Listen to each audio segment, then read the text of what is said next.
So, one of the things that is quite vital to mixing is positioning of the different elements that are participating in a song. Positioning the instruments like the bass, the drums, the guitars, the different keys, you know, down to the individuals, which will be the backups or the background vocals and the lead vocals. You want to kind of create a picture of what you can see or what you can visualize.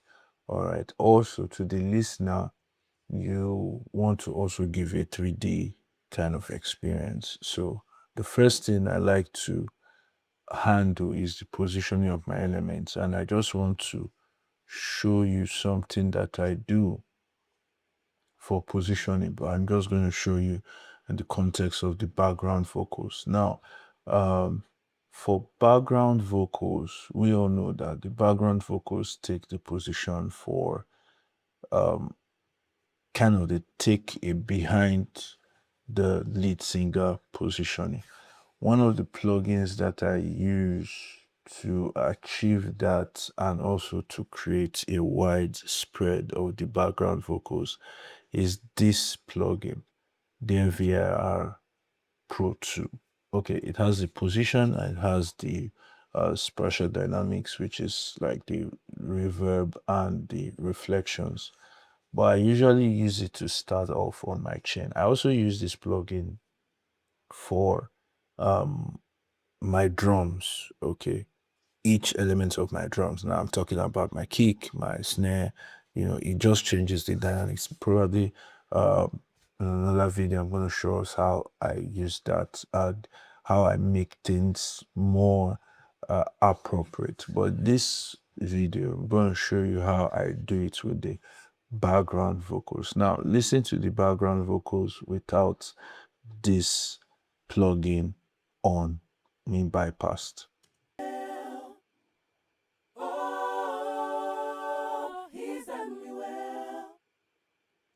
Listen to it now when it's turned on. He's done me well. He's done me well. So what seems to be the difference? You would observe that the background focus is taking the position of what is supposed to be in a mix. Okay, where it's supposed to be behind and it's supposed to be spread out, just like what you would see in a normal, observing a normal stage, or what the case may be. So what this is doing is, if you look at this position section here, which is what I'm using, you'll see this azimuth, you'll see the elevation, you see the distance, and you see this knob, the stereo width, the gain knob, okay, the distance scale. Pretty much what I'm doing using is the elevation, the distance. Okay, so now the distance has to do with the appropriate distance between what you're going to give between the background vocals and the lead singer. But also, you are also taking the position of what the listener is feeling. So you can see this head here. All right, if I were to drop this to, like, say 1, you discover that it's almost, it's like it's gonna be directly in front of me. Listen to it. He's done me well. Oh.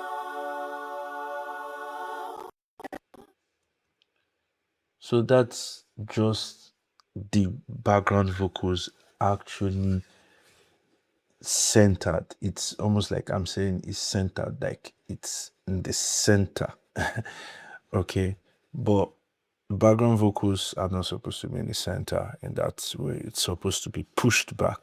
So that's why I'm having that distance at 3. Okay, I'm having the distance at 3. All right. The other thing would be the width, okay, which is the stereo width knob.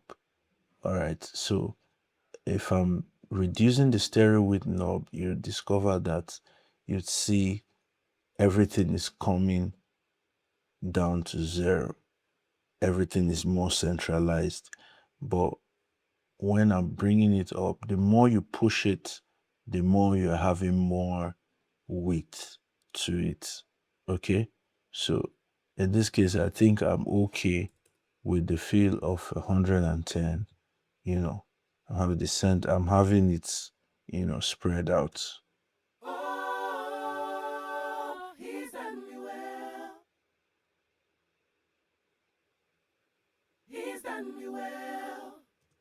So this is one very quick way that you can position your background vocals appropriately in a mix. All right, hope this helps.